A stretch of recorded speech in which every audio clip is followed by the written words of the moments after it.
विद्यार्थी मित्रांनो, आपण 11वी वाणिज्य संघटन व व्यवस्थापन यामधील व्यवसाय स्वरूप व व्याप्ती या टॉपिकचा आपण या ठिकाणी काय करतोय, अभ्यास करतोय।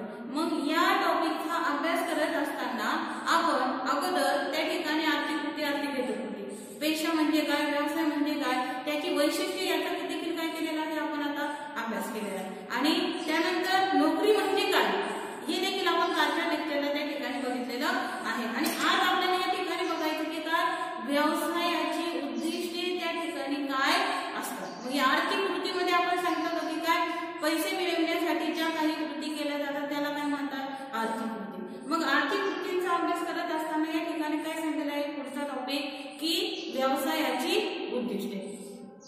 आता व्यवसायाची उद्दिष्टे बघत असताना त्या ठिकाणी पहिलं काय सांगितलं होतं, आर्थिक उद्दिष्ट। आर्थिक उद्दिष्ट म्हणजे काय, तर त्या ठिकाणी सांगितलं की काय नफा मिळवण्यासाठी किंवा पैसे मिळवण्यासाठी काय केलं जातं, आर्थिक ध्येय समोर ठेवून काय केलं जातं, आर्थिक उद्दिष्टे। आणि दुसरं सांगितलं सामाजिक की काय आपण या ठिकाणी समाजाचं देखील काय आहे, काहीतरी केलं लागतं। मग या ठिकाणी समाजासाठी सुद्धा आपण काय केलं पाहिजे, काहीतरी केलं पाहिजे। मग या व्यवसायाची आर्थिक उद्दिष्टे काय आहेत, वेगळे, आणि सामाजिक उद्दिष्टे देखील काय आहेत, वेगळे। मग आता सुरुवातीला आपल्याला बघायचे की आर्थिक उद्दिष्टे म्हणजे नेमकं काय। मग आर्थिक उद्दिष्टांचा अभ्यास करत असताना पहिलं काय सांगितलं बघा, नफा मिळवणे। आर्थिक उद्दिष्टे त्यामध्ये पहिलं काय सांगितलं बघा, नफा मिळवणे। बघा आर्थिक उद्दिष्टांचा अभ्यास करत असताना पहिलं उद्दिष्ट त्या ठिकाणी काय सांगितलं आहे, नफा मिळवणे। मग या ठिकाणी बाकी काय नफा हा स्थिरतेसाठी व वाढीसाठी त्या ठिकाणी आवश्यक असतो। आता स्थिरतेसाठी व वाढीसाठी म्हणजे नेमकं काय की व्यवसाय सुरू करत असताना व्यवसायाचं मुख्य ध्येय किंवा हेतू त्या ठिकाणी काय आहे, जास्तीत जास्त नफा मिळवणे। आणि जर नफा मिळवला तरच तो व्यवसाय काय होणार आहे, स्पर्धेमध्ये टिकू शकणार आहे, तरच त्या व्यवसायाचा विस्तार करू शकणार आहे, विकास करू शकणार आहे। जर तो व्यवसाय तोट्यामध्ये त्या ठिकाणी गेला तर तो व्यवसायामध्ये यशस्वी होणार आहे का, नाही। नफा जर मिळाला नाही तर त्या व्यवसायाचा विस्तार करणं त्याला शक्य होणार आहे का, नाही। म्हणजे व्यवसाय सुरू करत असताना जो काही व्यावसायिक आहे त्या व्यावसायिकाचा मुख्य हेतू किंवा मुख्य ध्येय त्या ठिकाणी काय सांगितलं आहे की काय जास्तीत जास्त नफा मिळवणे। म्हणजे या ठिकाणी व्यवसाय सुरू करण्याचा त्याचा हेतू काय असतो की व्यवसाय सुरू केल्यानंतर आपल्या ज्या काही दैनंदिन गरजा आहेत त्या दैनंदिन गरजा पूर्ण होतील, आपल्या पोट्या पाण्याचा देखील प्रश्न त्या ठिकाणी काय होईल, प्रश्न सुटेल, आरोग्याच्या ज्या काही सेवा सुविधा आहेत त्या देखील आपल्याला काय होतील, उपलब्ध त्या ठिकाणी होतील। म्हणजे या ठिकाणी आर्थिक हेतू समोर ठेवून म्हणजे पैसा मिळवण्यासाठी किंवा जास्तीत जास्त नफा मिळवण्यासाठी व्यवसाय काय करत असतो, तर त्या ठिकाणी नफा मिळवणे हे उद्दिष्ट किंवा ध्येय समोर ठेवून त्या ठिकाणी काय करत असतो, व्यवसाय करत असतो। आणि जर त्याने व्यवसायामध्ये त्या ठिकाणी नफा प्राप्त केला तरच त्याला त्या व्यवसायाचा विस्तार करणं काय आहे, शक्य। म्हणजे या ठिकाणी जर आपल्याला व्यवसायामध्ये यशस्वी व्हायचं असेल, विस्तार करायचा असेल तर त्याच्यासाठी अगोदर काय करावं लागतो, नफा मिळवावा लागतो। आणि साहजिकच त्याने नफा मिळवण्यासाठी व्यवसाय काय केलेला आहे, सुरू केलाय। आता व्यवसाय सुरू करण्यासाठी त्याला मोठ्या प्रमाणात भांडवल देखील काय करावं लागलेलं आहे, गुंतवावं त्या ठिकाणी लागलेलं आहे। मग एवढ्या प्रमाणात किंवा एवढ्या मोठ्या प्रमाणात जर भांडवल गुंतवून जर त्याला तोटा होत असेल तर तो त्या ठिकाणी व्यवसाय सुरू करणार आहे का, नाही। म्हणजे नफा मिळवणे हे ध्येय समोर ठेवूनच काय करत असतो, व्यवसाय हा त्या ठिकाणी व्यवसाय सुरू करत असतो। दुसरं आर्थिक उद्दिष्ट त्या ठिकाणी काय सांगितलं बघा, नवीन ग्राहक शोधणे। नवीन ग्राहक शोधणे। या ठिकाणी बघा की आर्थिक उद्दिष्टांचा अभ्यास करत असताना दुसरं उद्दिष्ट काय सांगितलं आहे, आता नवीन ग्राहक शोधणे। आता या ठिकाणी बाकी काय, त्या ठिकाणी ग्राहकाला त्या ठिकाणी राजाच म्हटलं जातं। बाजारपेठेमध्ये कुणाला जास्त महत्त्व दिलं जात आहे, ग्राहकाला। मग या ठिकाणी व्यावसायिक संघटनांना नवीन ग्राहक मिळण्यासाठी व प्रस्थापित ग्राहक टिकवून ठेवण्यासाठी त्या ठिकाणी खूप प्रयत्न करण्याची गरज असते। या ठिकाणी बाकी काय, ग्राहक जर आपल्याला त्या ठिकाणी टिकवून ठेवायचं असेल तर त्या ठिकाणी काय करावं लागतं, त्याला चांगल्या प्रकारची चांगल्या दर्जाची काय करावी लागते, वस्तू उपलब्ध करून द्यावी लागते। जर त्याला आपण आहे तशीच वस्तू जर दिली तर तो ग्राहक त्या वस्तूकडे आकर्षित होणार आहे का, नाही। म्हणजे ग्राहकांना आकर्षित करण्यासाठी सर्व प्रकारचे प्रयत्न त्या ठिकाणी काय करावे लागतात, या व्यावसायिकांना करावे लागतात। आणि जर ग्राहकांनी ती वस्तू खरेदी केली तरच त्या ठिकाणी काय होणार आहे, त्या वस्तूची विक्री होणार आहे। म्हणजे वस्तू जर मोठ्या प्रमाणात विक्री झाली तरच त्या ठिकाणी नफा काय होणार आहे, मिळणार। म्हणून या ठिकाणी व्यवसायाचं दुसरं उद्दिष्ट काय सांगितलं आहे की नवीन ग्राहक शोधणे, म्हणजे त्याने वस्तूचा दर्जा गुणवत्ता यामध्ये सातत्याने बदल घडवून आणायचा आहे।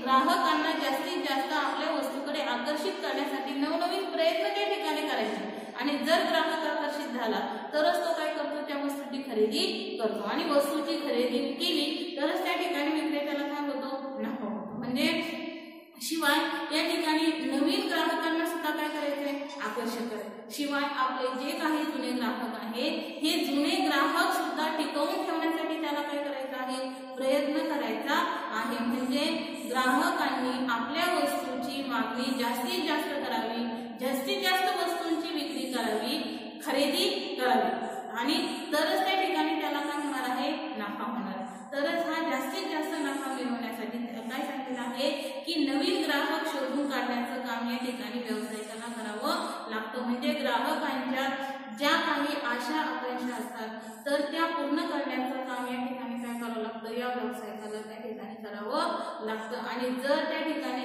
ग्राहकांच्या आशा अपेक्षा पूर्ण केल्या तर ग्राहक त्याच्याकडे काय होतात, आकर्षित होतात। मग आता तिसरं काय सांगितलं आहे बघा, नवीन उपक्रम।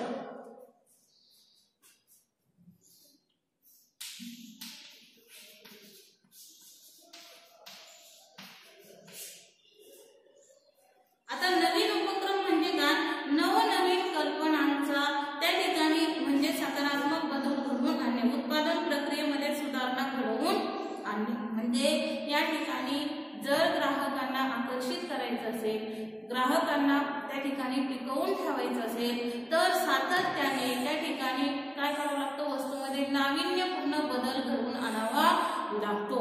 नाविन्यपूर्ण बदल जर घडवून आणला तरच लोक काय करतात, त्या वस्तूकडे आकर्षित होतात, त्या वस्तूची खरेदी करतात। कारण आपण आज बघतो की काय लोकांच्या आवडीनिवडी पसंतीमध्ये काय होतोय, सातत्याने बदल होत आहे।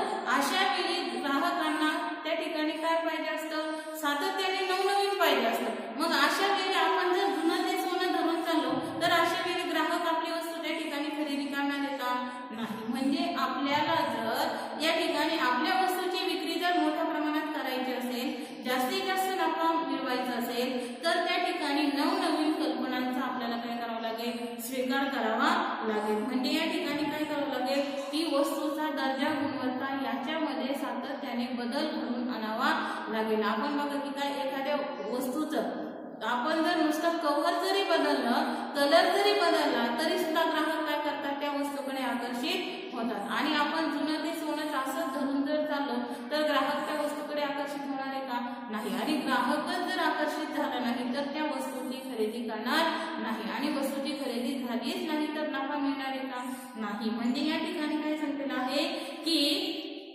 सातत्याने त्या ठिकाणी काय करावं लागतं, नवनवीन कल्पनांचा त्या ठिकाणी आपण काय केलं पाहिजे, वापर केला पाहिजे। नाविन्यपूर्ण काहीतरी बदल त्या ठिकाणी घडवून आणले पाहिजे। ग्राहकांच्या त्या ठिकाणी जशा आवडीनिवडी बदलतात त्यानुसार वस्तूचा दर्जा गुणवत्ता याच्यामध्ये देखील काय केलं पाहिजे, बदल घडवून आणला पाहिजे। आज आपण बघतो की काय बाजारामध्ये सातत्याने काय होतं, एक नवीन मॉडेल येतं। मग या ठिकाणी एका वर्षामध्ये एकाच वस्तूचे काय होतात, 2-3 सहज मॉडेल येतात। आपण मोबाईलचे बघतो की काय प्रत्येक वर्षामध्ये नवनवीन कंपन्यांचे काय येतात, मोबाईल येतात आणि लोक जो नवीन मोबाईल येतो त्याच्याकडे काय होतात, आकर्षित होतात। म्हणजे जे मॉडेल टिकेल त्याच वस्तूचं उत्पादन काय केलं जातं, मोठ्या प्रमाणात केलं जातं आणि ज्या वस्तूचं मागणी करत नाही ते कंपनी काय करावं लागतं, ते मॉडेल त्या ठिकाणी त्यांना बंद करावं लागतं। म्हणजे या ठिकाणी ग्राहकांना सातत्याने त्या ठिकाणी काय करावं लागतं, तर नवनवीन वस्तू त्या ठिकाणी आवश्यक असतात। त्यासाठी आपल्याला काय करावं लागतं, नवनवीन कल्पनांचा त्या ठिकाणी काय करावं लागतं, स्वीकार करावा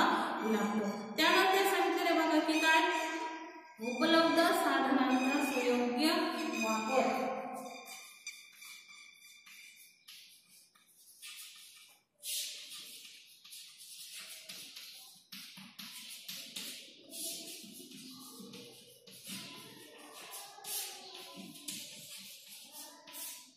आता बघा, उपलब्ध साधनांचा सुयोग्य वापर म्हणजे काय? उपलब्ध साधने ही कशी असतात? दुर्मिळ असतात. मग अशा वेळी आपण काय करायचं आहे? या उपलब्ध नैसर्गिक साधनांचं काय करायचं आहे? तर त्या ठिकाणी अपव्यय होऊ न देता काय करायचं आहे? वापर करायचा. आपल्याला माहिती आहे का, आता त्या ठिकाणी पेट्रोल डिझेल सारख्या वस्तू काय होतात? एकदा वापरल्यानंतर त्या ठिकाणी पूर्ण संपुष्टात येतात. त्याची निर्मिती मनुष्य करू शकतो का? नाही. आणि त्याचा पर्यावरणावर देखील काय होतो? दुष्परिणाम होतो. मग अशा प्रकारे जी काही नैसर्गिक साधन संपत्ती आपल्याकडे उपलब्ध आहे त्या नैसर्गिक साधन संपत्तीचा आपल्याला अपव्यय होऊ न देता काळजीपूर्वक काय करायचं आहे? वापर करायचा आहे. आणि जर काळजीपूर्वक वापर केला तरच भविष्यामध्ये आपल्याला काय होणार आहे? फायदा होणार आहे. म्हणजे नैसर्गिक साधन संपत्ती असो किंवा त्या ठिकाणी कर्मचारी असो, मानव देखील काय आहे? मानवाचा देखील काय होतो? व्यवसायामध्ये त्या ठिकाणी उपयोग केला जातो. मग अशा वेळी त्या ठिकाणी काय केलं जाते? नैसर्गिक व मानवी साधन संपत्तीचा आपण काय केलं पाहिजे? सातत्याने त्या ठिकाणी वापर केला पाहिजे. म्हणजे या ठिकाणी हे लक्षात ठेवा की काय, जी उपलब्ध साधन संपत्ती आहे, नैसर्गिक असो किंवा मानवी साधन संपत्ती असो, याचा आपण अपव्यय होऊ न देता त्या ठिकाणी काय करायचं आहे? काळजीपूर्वक त्या ठिकाणी वापर करायचा आहे. आणि तरच त्या ठिकाणी भविष्यामध्ये आपल्याला त्या ठिकाणी फायदा होणार आहे. शिवाय जर आपण त्या नैसर्गिक साधन संपत्तीचा कमीत कमी अपव्यय होऊ न देता वापर केला तर आपला उत्पादनाचा खर्च काय होतो? कमी होतो. आणि उत्पादनाचा खर्च कमी झाला की साहजिकच ती वस्तू तयार करण्यासाठी येणारा खर्च कमी होतो. साहजिकच त्या वस्तूची किंमत सुद्धा कशी राहते? कमी राहते. वस्तूची किंमत कमी राहिली की काय होतं? ग्राहक त्या ठिकाणी काय करतात? वस्तू खरेदी करतात. आपल्याला माहिती का, अर्थशास्त्रामध्ये सांगितलं की काय, किंमत कमी झाली की मागणी काय होते? वाढते. तसं या ठिकाणी वस्तूची किंमत जर कमी असेल तर ग्राहक काय होतात? ती वस्तू खरेदी करतात. कारण ग्राहक वस्तू खरेदी करत असताना सर्वात प्रथम विचार कशाचा करतो? किमतीचा. या ठिकाणी जर किंमत जास्त असेल तर सर्वसामान्य ग्राहक ती वस्तू खरेदी करणार आहे का? नाही. म्हणजे या ठिकाणी जर आपल्याला त्या ठिकाणी जी काही नैसर्गिक साधन संपत्ती आहे, मानवी साधन संपत्ती आहे, याचा अपव्यय होऊ न देता काय करायचा आहे? वापर करायचा आहे. आणि जर आपण त्याचा कमीत कमी वापर केला तर आपला उत्पादनाचा खर्च सुद्धा काय होतो? कमी होतो. आणि उत्पादनाचा खर्च कमी झाला की वस्तूची किंमत सुद्धा काय होते? कमी राहते. वस्तूची किंमत कमी असेल तर सर्व ग्राहक काय करतात? ती वस्तू खरेदी करतात. आणि सर्वांनी जर ती वस्तू खरेदी केली तर त्या ठिकाणी व्यावसायिकाला सुद्धा काय होतो? नफा त्या ठिकाणी प्राप्त होत असतो. शिवाय भविष्य काळासाठी देखील काय होणार आहे? आपल्याला ती वस्तू वापरता येणार आहे. म्हणजे अशा प्रकारे आपण त्या ठिकाणी सांगितले की काय, उपलब्ध साधनांचा सुयोग्य वापर करणे ही देखील काय आहे? एक व्यवसायाचं महत्त्वाचं वैशिष्ट्य त्या ठिकाणी सांगितलेलं आहे. आता आपण आर्थिक उद्दिष्टे बघत असताना ही काय सांगितले आहे? 4 आर्थिक उद्दिष्टे सांगितले की काय, नफा मिळवणे हा व्यवसायाचा काय आहे? पहिलं उद्दिष्ट आहे. नवीन ग्राहक शोधणे, जुने ग्राहक टिकवून ठेवणे हे देखील काय आहे? व्यवसायाचं दुसरं महत्त्वाचं उद्दिष्ट. तिसरं, नवीन उपक्रम, नवीन कल्पनांचा स्वीकार करून त्या ठिकाणी काय करायचे? ग्राहकांना आकर्षित करायचं आहे आणि जास्त वस्तूची काय करायची आहे? विक्री करायची. त्यानंतर उपलब्ध साधनांचा सुयोग्य वापर, म्हणजे जी काही नैसर्गिक साधन संपत्ती आहे, मानवी साधन संपत्ती आहे, याचा अपव्यय होऊ न देता काय करायचं? आपल्याला वापर त्या ठिकाणी करायचा आहे. म्हणजे ही काय सांगते? आर्थिक उद्दिष्टे. आता आपल्याला बघायचे सामाजिक उद्दिष्टे. मग सामाजिक उद्दिष्टे बघत असताना पहिलं उद्दिष्ट या ठिकाणी काय सांगितलेलं आहे? दर्जेदार उत्पादनाचा पुरवठा करणे.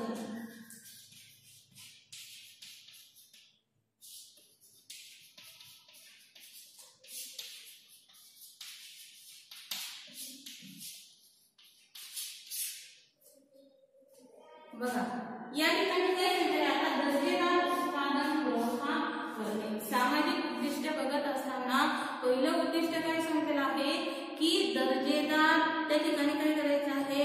उत्पादनाचा पुरवठा करणे.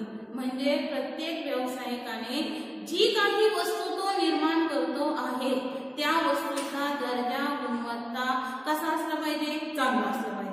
म्हणजे त्या वस्तूचा दर्जा गुणवत्ता क्वालिटी जी काही असेल ती चांगली असेल तर ग्राहक काय होतात, एका ग्राहकाला जर वाटलं की काय ही वस्तू चांगली तर तो काय करतो, अनेकांना त्या ठिकाणी काय सांगतो या वस्तूचा दर्जा गुणवत्ता कशी आहे, चांगली. आणि लोक काय करतात, त्या वस्तूकडे आकर्षित होतात. म्हणजे त्या ठिकाणी त्या वस्तूची खरेदी काय होते, वाढते. आणि साहजिकच नफा काय होतो, जास्त प्रमाणात मिळण्यास त्या ठिकाणी मदत होते. म्हणजे या ठिकाणी चांगल्या दर्जाच्या वस्तू कशा उपलब्ध करून देता येईल याचा विचार त्या ठिकाणी काय करायचा आहे, व्यावसायिकाने करायचा आहे. त्या ठिकाणी चांगल्या प्रकारची वस्तू आपल्याला कशी उपलब्ध करून देता येईल हा दृष्टिकोन समोर ठेवूनच त्या ठिकाणी व्यावसायिकाने काय करायचं आहे, वस्तूचं उत्पादन त्या ठिकाणी करायचं आहे. शिवाय या ठिकाणी सांगितलं की काय, त्या वस्तूची शुद्धता देखील चांगली असली पाहिजे. त्यानंतर त्या ठिकाणी सांगितलं की काय, ती वस्तू वापरल्यानंतर त्या ठिकाणी जो काही ग्राहक आहे त्याला कुठल्याही प्रकारचा धोकाही नको आहे, सुरक्षितता देखील त्याची राहिली पाहिजे. शिवाय ती वस्तू टिकाऊ देखील असली पाहिजे. शिवाय त्याने ज्या हेतूसाठी ती खरेदी केलेली आहे तर त्याचा उपयोग सुद्धा त्या ठिकाणी झाला पाहिजे. म्हणजे व्यावसायिकाने ती वस्तू दर्जेदार गुणवत्तापूर्ण कशी असेल, त्या ठिकाणी सुरक्षित कशी असेल, त्या ठिकाणी गुणवत्ता चांगली कशी ठेवता येईल हा हेतू किंवा हा दृष्टिकोन समोर ठेवूनच काय केलं पाहिजे, त्या वस्तूचं उत्पादन केलं पाहिजे. तरच तो त्या स्पर्धेमध्ये किंवा त्या बाजारामध्ये टिकून राहू शकेल. त्यानंतर दुसरं सांगितलं बघा, व्यापारातील गैरव्यवहार टाळणे.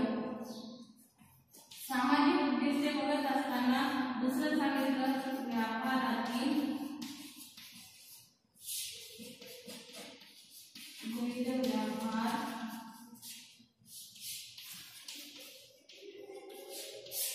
बघा.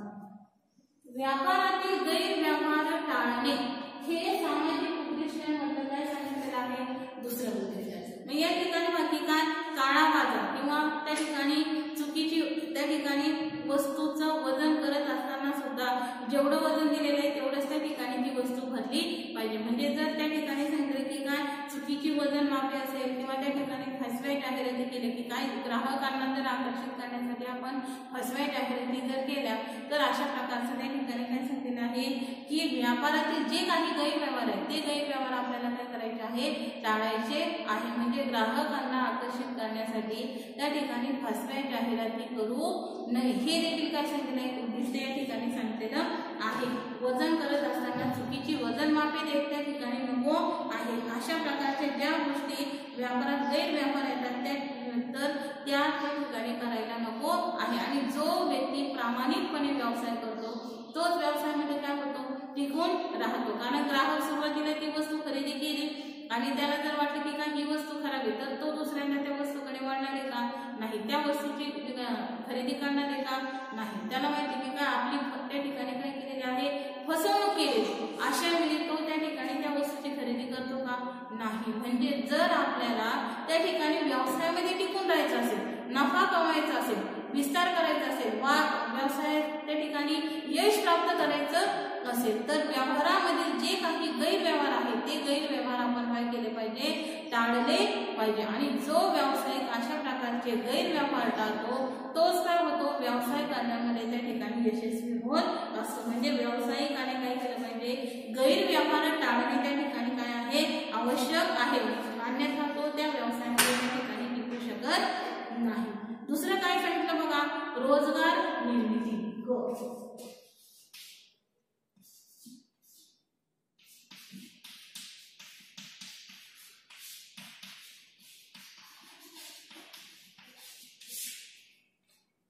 पुढचं उद्दिष्ट, सामाजिक उद्दिष्ट बघत असताना पुढचं उद्दिष्ट त्या ठिकाणी काय सांगितलं आहे की रोजगार निर्मिती. समाजातील कुशल व अकुशल मनुष्यबळासाठी नोकरीची संधी निर्माण करून देणे हे व्यवसाय संस्थेचे सामाजिक उद्दिष्ट त्या ठिकाणी आहे. म्हणजे हे लक्षात ठेवा की व्यवसाय संस्थेचं महत्त्वाचं तिसरं उद्दिष्ट या ठिकाणी काय सांगितलं आहे, जे कुशल कर्मचारी आहेत, कुशल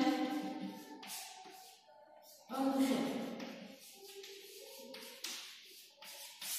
म्हणजे त्या ठिकाणी कुशल आणि अकुशल अशा दोनही प्रकारच्या कर्मचाऱ्यांसाठी त्या ठिकाणी काय केलं पाहिजे, नोकरीच्या संधी त्या ठिकाणी उपलब्ध करून दिल्या पाहिजे. म्हणजे नोकरी देताना त्या ठिकाणी कुशल कर्मचाऱ्यांनाही कामावर घेतलं पाहिजे आणि जे काही अकुशल कर्मचारी आहेत यांना देखील काय केलं पाहिजे, रोजगाराच्या संधी त्या ठिकाणी उपलब्ध करून दिल्या पाहिजे. तरच त्या ठिकाणी काय होणार आहे, त्या ठिकाणी हे सामाजिक उद्दिष्ट त्या ठिकाणी सांगितलेलं आहे. म्हणजे जेणेकरून शिवाय नोकरी देत असताना देखील हा विचार करायचा आहे की काय जे अपंग असतील त्यांना सुद्धा त्या ठिकाणी रोजगाराच्या संधी कशा प्रकारे उपलब्ध करून देता येईल. शिवाय समाजातील जो काही मागासवर्ग, आर्थिकदृष्ट्या मागासलेल्या वर्गाला देखील काय करायचे आहे, नोकरीच्या संधी त्या ठिकाणी उपलब्ध करून द्यायचा आहे. जेणेकरून समाजाचा काय होणार आहे, सारखा विकास घडून येणार आहे. म्हणजे त्या ठिकाणी व्यवसाय करत असताना समाजातील कुशल अकुशल अशा सर्व प्रकारच्या लोकांना नोकरीच्या संधी त्या ठिकाणी उपलब्ध करून द्यायच्या आहे. आणि त्यामुळे काय होणार आहे, तर साहजिकच समाजाचा विकास होण्यासाठी, देशाचा विकास होण्यास काय होणार आहे, मदत होणार आहे. त्यानंतर सांगितलं बघा, कर्मचारी कल्याण.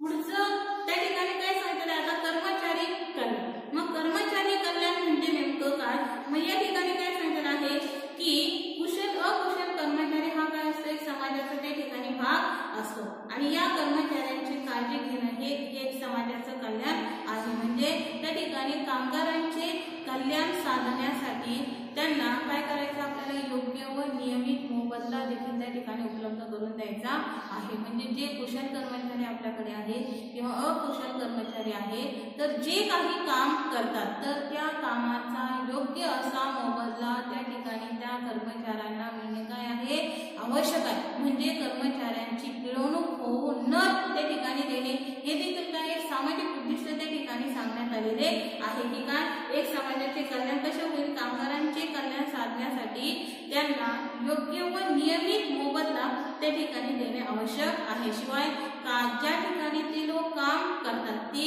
काम कसं असलं पाहिजे, सुरक्षित असणं देखील आवश्यक आहे. सर्व प्रकारच्या सुविधा देखील त्या ठिकाणी उपलब्ध त्यांना करून दिल्या पाहिजे. म्हणजे त्या ठिकाणी राहण्याची सुविधा असेल, मेडिकल वगैरे असेल, अशा प्रकारच्या सुविधा देखील त्या कर्मचाऱ्यांना उपलब्ध करून दिल्या तर कर्मचारी काय होतो, त्याची कार्यक्षमता साहजिकच कशी राहते, चांगली राहते आणि तो काम सुद्धा कसं करतो, चांगलं त्या ठिकाणी करत असतो. म्हणजे कर्मचाऱ्यांचं कल्याण कसं करता येईल या हा हेतू समोर ठेवून देखील काय केलं पाहिजे, व्यवसाय केला पाहिजे. म्हणजे हे देखील सांगतात की काय, निपक्षपातीपणा धोरण की काय, त्या ठिकाणी भेदभाव न करता त्या ठिकाणी काय करणं, कार्य करणं आवश्यक आहे. शिवाय पगाराव्यतिरिक्त मोबदला त्या ठिकाणी त्यांना दिला पाहिजे. म्हणजे त्या ठिकाणी बोनस असेल किंवा इतर भत्ते असतील, अशा प्रकारचे इतर सेवा देखील त्या ठिकाणी या कर्मचाऱ्यांना त्या ठिकाणी दिल्या पाहिजे. तर साहजिकच त्याची कार्यक्षमता काय होते, साहजिकच वाढते. त्यानंतर सामाजिक प्रश्न सोडविण्यास मदत करते.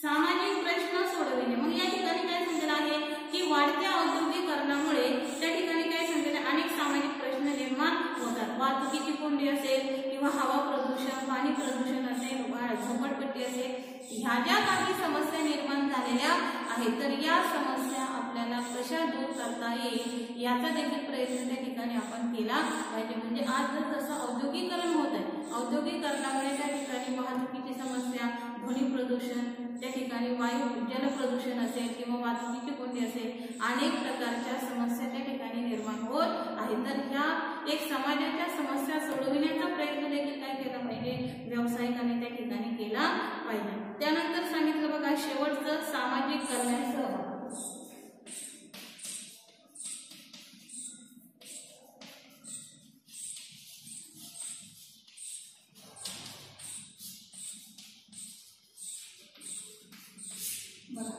शेवटचं आर्थिक उद्दिष्ट बघत असताना शेवटचं उद्दिष्ट काय सांगितलं आहे की सामाजिक कल्याण सहभाग. म्हणजे समाजाच्या सर्वसाधारण कल्याणासाठी व्यावसायिकांनी त्या ठिकाणी काय राहिलं पाहिजे, जागरूक राहिलं पाहिजे. म्हणजे त्या ठिकाणी समाजाचं त्या ठिकाणी आपण काहीतरी जन्माला आलो ना तर आपण समाजाचं देखील काय लाभलेलो आहे, काहीतरी देणं लागलो. मग आपल्याला समाजासाठी देखील काय केलं पाहिजे, काहीतरी केलं पाहिजे. मग या हेतूने व्यावसायिकांनी काय केलं पाहिजे, पाहिजे, काही दान देणग्या सुद्धा त्या ठिकाणी दिल्या पाहिजे. म्हणजे त्या ठिकाणी नैसर्गिक आपत्ती असो, मानवी आपत्ती असो, अशा वेळी त्या ठिकाणी काय करायचे आहे, मदत त्या ठिकाणी केली पाहिजे. उच्च शिक्षणासाठी एखाद्या गरजू गरीब विद्यार्थ्यांना त्या ठिकाणी शिष्यवृत्त्यासारख्या सेवा त्या ठिकाणी देणे किंवा सामाजिक कल्याणात सहभागी होणे, अशा प्रकारच्या सेवा देणं हे देखील काय आहे, हे या सामाजिक उद्दिष्ट त्या ठिकाणी सांगण्यात आलेलं आहे. म्हणजे अशा प्रकारे आपण आज 11वी वाणिज्य संघटन व व्यवस्थापन यामध्ये व्यवसाय स्वरूप व्याप्ती याची आर्थिक उद्दिष्टे, व्यवसायाची आर्थिक उद्दिष्टे आणि सामाजिक उद्दिष्टे त्या ठिकाणी आपण बघितली. आर्थिक उद्दिष्टांमध्ये नफा मिळवणे, नवीन ग्राहक शोधणे, नवीन उपक्रम उपलब्ध साधनांचा वापर करणे ही आर्थिक, आणि सामाजिक उद्दिष्टे आपण त्या ठिकाणी बघितली की दर्जेदार वस्तूंचं उत्पादन करणे, व्यापारातील गैरव्यवहार टाळणे, रोजगार निर्मिती करणे, कर्मचारी कल्याण, सामाजिक प्रश्न सोडवणे आणि सामाजिक कल्याणात सहभागी होणे. म्हणजे व्यवसाय करत असताना आर्थिक उद्दिष्टे आणि सामाजिक उद्दिष्टे हे समोर घेऊन काय करत असतो, व्यावसायिकच्या ठिकाणी व्यवसाय करत असतो. अशा प्रकारे आता आपण या ठिकाणी आर्थिक आणि सामाजिक उद्दिष्टे याचा आपण या ठिकाणी काय केला, अभ्यास केला. पुढच्या तासाला आपण त्या ठिकाणी व्यवसायामध्ये नफ्याची भूमिका ही किती महत्वाची हे या ठिकाणी आपण काय करणार आहोत, अभ्यास करणार आहोत. धन्यवाद.